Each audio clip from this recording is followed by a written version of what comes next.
It's the battle of two young stars in the world of chess. Volodar Murzin has been playing a phenomenal tournament at the World Rapid 2024. He has the black pieces against none other than Praggnanandhaa.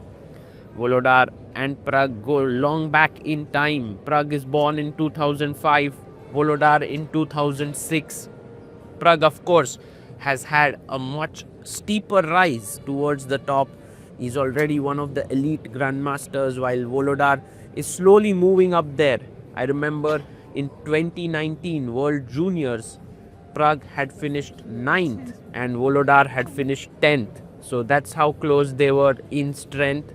And right now, Prag is adjusting his pieces. He's had a tremendous comeback in this tournament, scoring 4 wins in a row, and has now reached the second board. If he manages to win this, he will be one of the joint leaders of the tournament, which would be truly epic. Meanwhile, Murzin has been in the form of his life and wants to win this game in order to win the title. Let's see who triumphs here.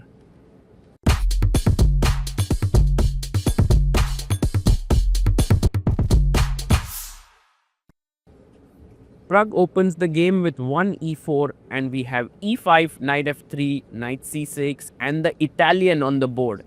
Bishop comes out to c5, c3 is played, the knight develops and Prag hits the center with d4. Murzin takes, pawn pushes forward, and this is a very well known line at top level now. The knight comes into e4, Prag takes the pawn and the bishop will drop back, putting pressure on the d4 point. Prag goes knight c3 and the main move here is bishop g4 by far.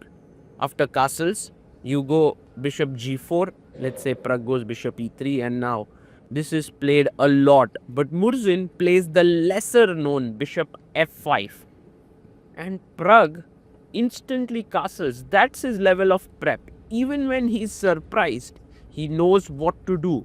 Murzin takes, pawn takes, and now white has a very strong center, but black instantly hacks at it with the move f6. Queen comes up to d2, and now the bishop goes to e4, attacking the knight.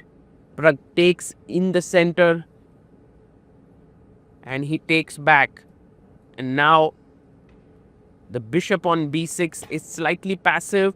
Pawn takes, imagine you take with the queen, my knight jumps into the center. That's the reason why Murzin takes on f3, but Prag makes an intermezzo and takes on g7. He attacks the rook now. Rook comes to f7, he takes the bishop. Very interesting. And now queen comes up to f6, he pushes his pawn to f4.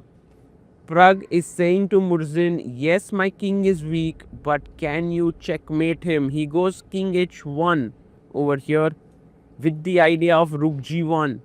Takes the pawn, and now queen e2 to f3. Just slowly consolidating. It visually it does look that white's position is weak, but on closer introspection you realize that the bishop here on b6 is not really playing a role. Now rook g1 would be very strong, but he first plays his queen to f3, which is also a fine move. And Prag has 7 minutes. Murzin is down to 2 minutes. This is looking really good for Prag. Rook g8 played, doubling down the g file, but there are no entry points. He brings his rook to e1. In the center, queen g4, Murzin feels it's the right decision to trade queens. But Prag is very happy because now he's a pawn up and there are no mating attacks that are coming in, and plays his rook to c1 because he wants to break with c4 now. King comes up and it's time to break in the center with c4. These pawns are weak. If you take, I take rook c4, c6 pawn is tremendously weak. He goes king f5. He's trying to come in with the king. Should we take this? Not really. Maybe pushing forward is the right decision, and Prag pushes it. Bishop a5 played.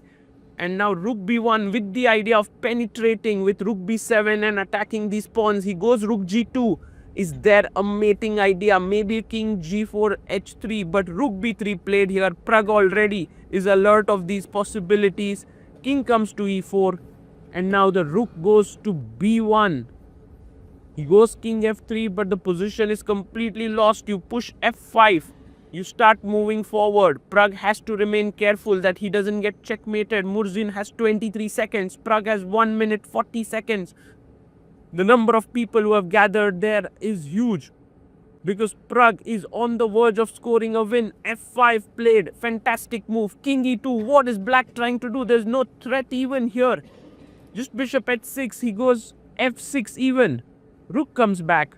And now f7, with the idea of trying to just deflect the rooks from the g file, would be very, very strong. But he goes for a check. King comes back. Again moves up. King comes in. Murzin is playing very quickly. He's happy with the draw here. Pragg wants to win at all costs. How to win here is the big question. And he plays his other rook. A huge blunder here. Murzin now has a big chance.